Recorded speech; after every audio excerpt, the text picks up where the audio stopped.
सभी को जय। आइए आज हम जानते हैं परमेश्वर के पवित्र वचन। परमेश्वर ने सृष्टि की रचना कैसे की। बहुत से लोग हैं जो मसीह में हैं जो नहीं जानते, और वो नहीं जानते जो नए विश्वासी हैं। मैं भरोसा पर विश्वास करती हूँ कि आज इस वचन सब जानेंगे कि खुदावंद ने सृष्टि की रचना कैसे की अपने वर्ड के द्वारा। आदि में परमेश्वर ने आकाश और पृथ्वी की सृष्टि की। पृथ्वी बेडौल और सुनसान पड़ी थी, गहरे जल के ऊपर अंधियारा था तथा परमेश्वर का आत्मा जल के ऊपर मंडराता था। जब परमेश्वर ने कहा उजियाला हो, तो उजियाला हो गया। और परमेश्वर ने उजियाले को देखा कि अच्छा है, और परमेश्वर ने उजियाले को अंधियारे से अलग किया। और परमेश्वर ने उजियाले को दिन और अंधियारे को रात कहा तथा सांझ हुई, फिर भोर हुई। इस प्रकार पहला दिन हो गया। फिर परमेश्वर ने कहा जल के बीच एक ऐसा अंतर हो कि जल दो भाग हो जाए। तब परमेश्वर ने एक अंतर बनाकर उसके नीचे के जल और उसके ऊपर के जल को अलग अलग किया, और वैसा ही हो गया। और परमेश्वर ने उस अंतर को आकाश कहा तथा सांझ हुई, फिर भोर हुई। इस प्रकार दूसरा दिन हो गया। फिर परमेश्वर ने कहा आकाश के नीचे का जल एक स्थान में इकट्ठा हो जाए और सूखी भूमि दिखाई दे, और वैसा ही हो गया। परमेश्वर ने सूखी भूमि को पृथ्वी कहा तथा जो जल इकट्ठा हुआ उसको उसने समुद्र कहा। और परमेश्वर ने देखा कि अच्छा है। फिर परमेश्वर ने कहा पृथ्वी से हरी घास तथा बीज वाले छोटे छोटे पेड़ और फलदायी वृक्ष भी, जिनके बीज उन्हीं में एक एक की जाति के अनुसार है, पृथ्वी पर उगे, और वैसा ही हो गया। इस प्रकार पृथ्वी से हरी घास और छोटे छोटे पेड़, जिनमें अपनी अपनी जाति के अनुसार बीज होता है, और फलदायी वृक्ष, जिनके बीज एक एक की जाति के अनुसार उन्हीं में होते हैं, उगे। और परमेश्वर ने देखा कि अच्छा है, तथा सांझ हुई, फिर भोर हुई। इस प्रकार तीसरा दिन हो गया। फिर परमेश्वर ने कहा दिन को रात से अलग करने के लिए आकाश के अंतर में ज्योति हो, और वैसे वे चिन्ह और नित्य समयों और दिनों और वर्षों के कारण हो, और वे ज्योति आकाश के अंतर में पृथ्वी पर प्रकाश देने वाली भी ठहरे। वैसा ही हो गया। तब परमेश्वर ने दो बड़ी ज्योति बनाई। उनमें से बड़ी ज्योति को दिन पर प्रभुता करने के लिए और छोटी ज्योति को रात पर प्रभुता करने के लिए बनाया, और तारागण को भी बनाया। परमेश्वर ने उनको आकाश के अंतर में इसलिए रखा है कि वे पृथ्वी पर प्रकाश दें तथा दिन और रात पर प्रभुता करें, और उजियाला को अंधियारे से अलग करे। और परमेश्वर ने देखा कि अच्छा है, तथा सांझ हुई, फिर भोर हुआ। इस प्रकार चौथा दिन हो गया। फिर परमेश्वर ने कहा जल जीवित प्राणियों से बहुत ही भर जाए, और पक्षी पृथ्वी के ऊपर आकाश के अंतर में उड़े। इसलिए परमेश्वर ने जाति जाति के बड़े बड़े जल जंतुओं की और उन सब जीवित प्राणियों की भी सृष्टि की, जो चलते फिरते हैं, जिनसे जल बहुत ही भर गया। और एक एक जाति के उड़ने वाले पक्षी भी सृष्टि की।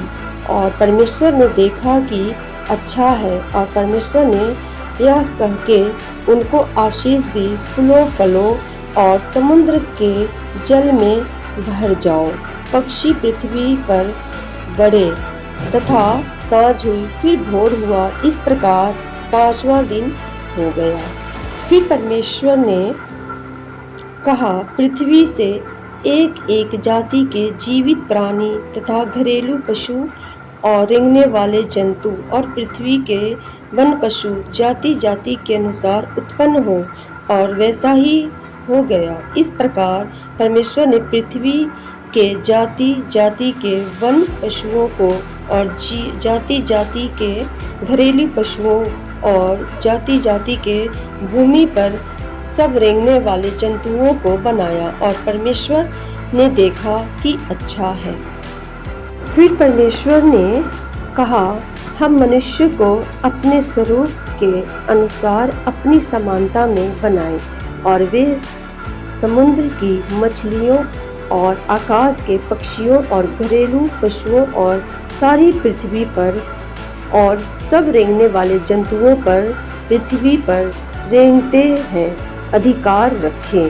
तब परमेश्वर ने अपने ही स्वरूप के अनुसार परमेश्वर ने उनको उत्पन्न किया, नर और नारी करके उसने मनुष्य की सृष्टि की, और परमेश्वर ने उसको आशीष दी और उसने कहा, फूलो फलो पृथ्वी भर में भर जाओ और उसको अपने वश में कर लो, और समुद्र की मछली तथा आकाश के पक्षियों और पृथ्वी पर रेंगने वाले सब जंतुओं पर अधिकार रखो।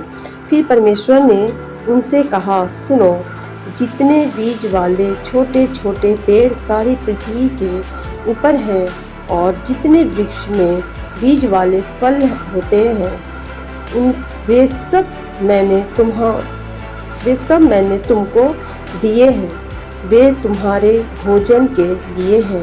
और जितने पृथ्वी के पशु और आकाश के पक्षी और पृथ्वी पर रेंगने वाले जंतु हैं, जिनमें जीवन का प्राण है, उन सब के खाने के लिए मैंने सब हरे हरे छोटे छोटे पेड़ दिए हैं। और वैसा ही हो गया। तब परमेश्वर ने जो कुछ बनाया था सबको देखा, तो क्या देखा कि वह बहुत ही अच्छा है। तथा साँझ हुई, फिर भोर हुआ, इस प्रकार 6वां दिन हो गया। यूं आकाश और पृथ्वी और उनकी सारी सेना का बनाया समाप्त हो गया, और परमेश्वर ने अपना काम जिसे वह करता था 7वें दिन समाप्त किया, और उसने अपने किए हुए सारे काम से 7वें दिन विश्राम किया। और परमेश्वर ने 7वें दिन को आशीष दी और पवित्र ठहराया। यह है कि जब वे उत्पन्न हुए, अर्थात जिस दिन यहोवा परमेश्वर ने पृथ्वी और आकाश को बनाया, तब मैदान का कोई पौधा भूमि पर न था और न मैदान का कोई छोटा पेड़ उगा था, क्योंकि यहोवा परमेश्वर ने पृथ्वी पर जल नहीं बरसाया था और भूमि पर खेती करने के लिए मनुष्य भी नहीं था। तो भी कोहरा पृथ्वी से उठता था, जिससे सारी भूमि सींची जाती थी। तब यहोवा ने आदम को भूमि की मिट्टी से रचा और उसके नथनों में जीवन का श्वास फूंक दिया। तो मैंने ये सृष्टि की वचन आपको इसलिए हमने दिया सुनाया है कि आप जानें कि खुदावंद ने परमेश्वर ने कैसे सृष्टि की रचना की। और 7वें दिन को खुदा ने आशीष दी है। क्यों आशीष दी? क्योंकि परमेश्वर ने खुद उत्पत्ति में कहा कि परमेश्वर ने पहले दिन से काम शुरू करके 6ठे दिन तक खुदावंद ने काम की। 7वें दिन परमेश्वर ने विश्राम किया और 7वें दिन आशीष का दिन ठहराया है।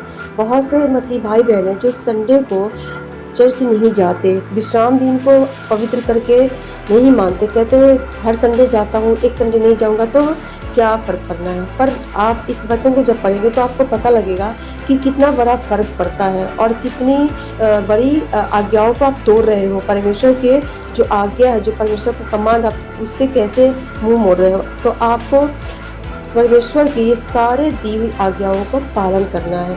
परमेश्वर ने 7वें दिन आशीष का दिन ठहराया। और जब आप संडे को परमेश्वर के घर में जाते, चर्च जाते हैं, वचन को सुनते हैं, वचन का जो खुराक आपको दिया जाता है, जो वचन का रोटी है जो आप खाते हो, जिसे खाकर आपका क्या होता है, आपका आत्मिक खुराक है, वो वचन जो है वो आपका आत्मिक खुराक है। तो आप उसे खाते हो और क्या होते हो, पावरफुल हो जाते हो। कैसे पावरफुल, आत्मा में पावरफुल होते, आत्मिक अब ज़्यादा बन जाते हो, ज़्यादा आत्मिक स्ट्रॉन्ग बनते हो आप। तो इसलिए परमेश्वर ने 7वें दिन विश्राम किया। तो हमें भी परमेश्वर के अनुसार चलना चाहिए, खुदावंद ने जैसा वचन ठहराए वैसे हमें करना चाहिए। तो आप परमेश्वर के घर में 7वें दिन जाए, अपने आशीषों को पाए और खुदावंद आपको आशीषित करेंगे।